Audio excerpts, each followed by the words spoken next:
This is cool. So this down here is my Sony A7s III. I've got it in a small rig cage.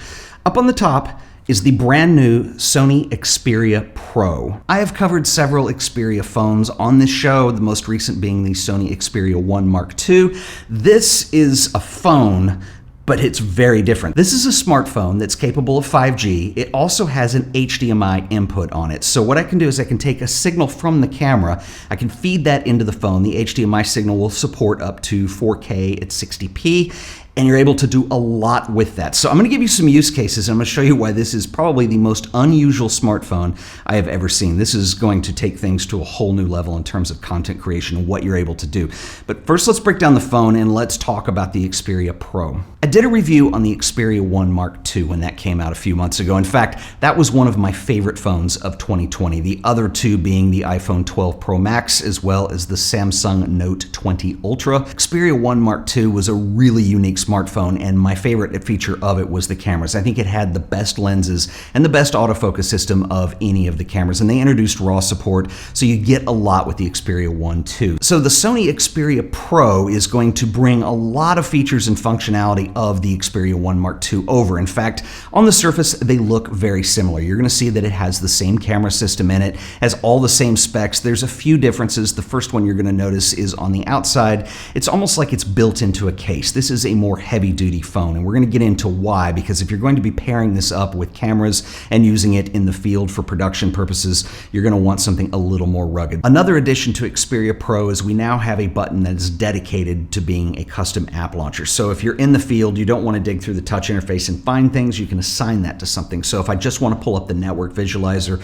or want to pull up the monitoring app, I can just do it with one press. Plus, we also have an HDMI port, which is essential because this is how we're going to connect it up with a proper camera. This is also a 5G phone. We've got a Snapdragon 865 chipset. We also have a boost in RAM. You get 12 gigabytes of RAM, and now the storage has been raised to 512 gigabytes. The obvious reasons is if you're going to be doing production types of stuff, you're going to need more memory to facilitate that and probably more storage in the phone. 5G has been impressively integrated into this phone. So one of the unique things about this is there is actually a four-way antenna design.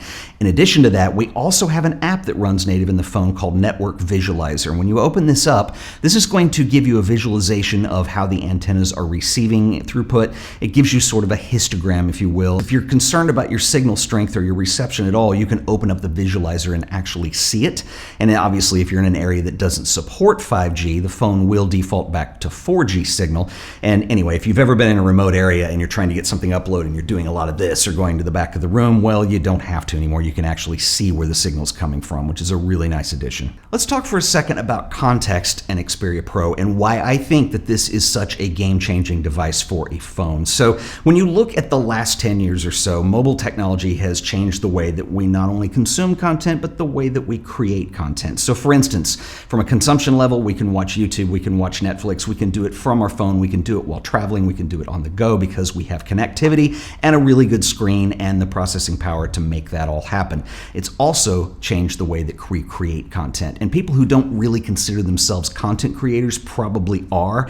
Everyone, if you have an Instagram account, a Facebook account, or even just texting people, you have the ability to be in the moment to capture images and capture video from your phone that are pretty good quality and be able to upload them to the web or even live stream and share that in a very immediate context. Now, what Xperia PRO is going to do for us is it gives us the ability to use the HDMI signal to hook up a camera, and not only for video, but also for stills, this opens up an enormous amount of possibilities. Now, these examples are all from a consumer standpoint, but also consider this in a professional context.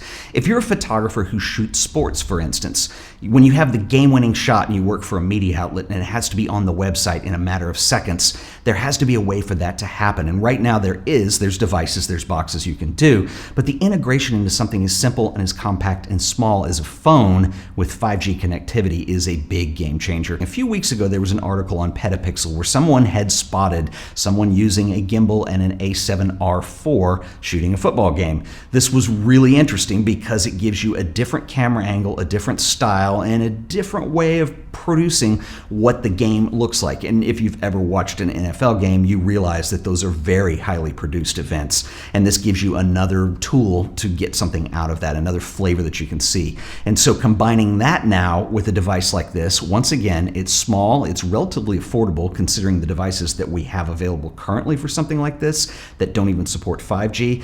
But to be able to shoot video and have that beaming back to the broadcast truck and used in the editing process or the broadcast of what you're viewing, that's pretty amazing. Let's look at some use cases of what you can actually do with Xperia Pro. So first of all, you can use it as a monitor. So this would be something like using it like you would in Ninja 5. There are others, but this is a 5G phone, so it's going to bring us to those broadcast possibilities that I talked about before, and you can't do that with just an external monitor. When I reviewed the Xperia 1 Mark II, one of the things that's really impressive on that phone is the screen. The Xperia Pro has the same screen. So you can use this in a variety of applications. So for instance, just as a monitor, you can pinch to zoom. So if you're shooting stills and you want to be able to have critical focus, you're in a situation where you don't want to look through the viewfinder, maybe you're working with a model or maybe you're working on a still life from a low angle, something like that, you can pinch to zoom in and do critical focus. You can also do this in video as well.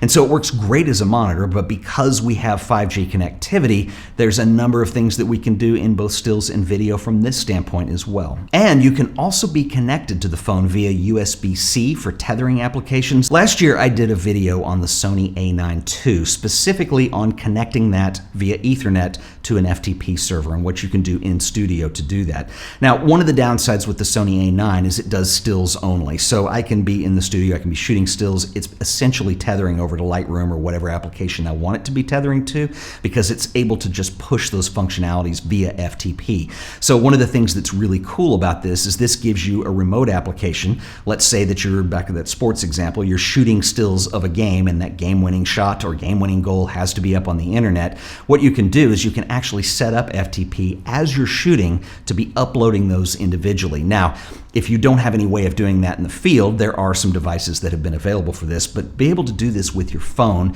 particularly the Xperia Pro, is pretty amazing. And so you can actually use push FTP through the phone. Now, one of the frustrations that I had back then with what the A9 was able to do is that it supports FTP with stills only. Well, now with the A7s III, we can do stills and video via FTP. And as long as the camera's powered up, the phone's powered up, you can throw it in your backpack and it's constantly uploading in the background. So if you're working with an editor or somebody that can retrieve it on the other end. One thing to clarify is that you're not going to use Xperia Pro as a recorder. So you're not going to put an HDMI signal into that and then record onto the phone. Main reason being is the size of the data. You've got a much higher quality camera at this point, and so storage is going to be clearly an issue on something like a phone. But you can use Xperia Pro as a monitor via HDMI. You can also plug the camera in via USB-C. You're going to record natively inside the camera, and then you can have that FTP push going, and that will upload it somewhere. The most popular use for Xperia Pro is going to be live streaming. Now, Xperia Pro has the same camera system as the Xperia 1 Mark II. It's one of my favorite camera systems of any smartphone, and I think it is just absolutely outstanding. However, this does give you the option, because we have that HDMI signal now, to take an input from a much fancier camera with a much better quality and bigger lenses, and you're able to use that for live streaming. And so the way it's going to work is that most streaming services such as Instagram or Facebook are built to use the cameras that are built into the phone. And in some cases, I'm thinking Instagram, they really only use the main camera. So this is interesting because there are some workarounds. So YouTube will natively support Xperia Pro, and if you're using an external camera to do this. Another way to do this that'll serve as a workaround to things like Facebook or Instagram is to use a third-party app like StreamYard or Streamlabs that will essentially access services that use an RTMP server. So this includes things like Vimeo, Twitch, Facebook, YouTube, so on and so forth. And what you're going to do is when you open it up, it essentially sees the HDMI connection as a fifth camera in this case. And so you can select that as your camera, you're good to go, and you're up to stream. Let's talk about speed and upload for a second. So with a 5G connection, Sony are saying you're going to get a maximum of 131 megabits per second. Now, this is probably not consistent. Your average is going to be more like 115, which is still pretty impressive, especially when you compare that to 4G. So your maximum on 4G is going to be 37 megabits per second, the average being around 30. So it's a considerable speed bump if you've got good connection with 5G. As I mentioned earlier, there are some devices out there that do facilitate taking an HDMI signal and being able to upload it. So things like LiveView Solo or even Teradek. There is a considerable cost difference in both of these things. You also don't have the advantage of the screen and having a phone that you're doing it with. And they're HD only, and they only support 4G. So Xperia Pro is letting you do this with a phone with much better specs than anything that's out there currently. One thing I have not talked about yet is the price point. So Xperia Pro comes in at $2,500 US. This is not cheap for a smartphone. This is very expensive. However, when you consider that what it's doing is it's bridging professional application with connectivity, with portability, and with the size of what you're able to get out of a phone, and when you consider the alternatives out there that we've used in the past for doing this type of thing, it's actually very affordable. It's going to be interesting to see how this plays out. This is the most unique phone that I have ever seen, and I think that the possibilities that it opens for live broadcast especially, but also FTP, is outstanding. Would love to know what you guys think. So drop me a comment below. I'll see you guys in the next video. Until then, later.